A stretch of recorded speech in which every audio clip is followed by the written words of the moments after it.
বিরোধী রাজনৈতিক দলের ভবিষ্যৎ সরকারি দলের অথবা সরকারি সিদ্ধান্তের উপর নির্ভর করে না। এই জিনিসটা মাথায় রেখেন। আওয়ামী লীগের ভবিষ্যৎ কি হবে, আওয়ামী লীগ এদেশে কি করবে, কি করতে পারবে না পারবে, এটা বিএনপি সরকারের উপর নির্ভর করে না, এটা আওয়ামী লীগের কর্মী সমর্থকদের উপর নির্ভর করে। এখন যদি আওয়ামী লীগ ফেরে, নিজের জোরে ফিরবে। এখন আওয়ামী লীগ কিন্তু অনুগ্রহে ফিরবে না।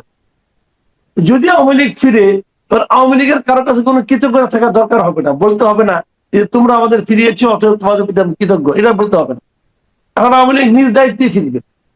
দ্বিতীয় কথা হলো যে আওয়ামী লীগের যারা নেতা আছেন, যারা আওয়ামী লীগটাকে পথে বসাই দিয়ে গেছে, যে সমস্ত তথাকথিত নেতা, বিশাল বিশাল সব ফিগার, এক একটা মহির হিমালয় পর্বতের মধ্যে এক একের অবস্থান, সেই নেতাদের কাম সারা হয়ে গেছে।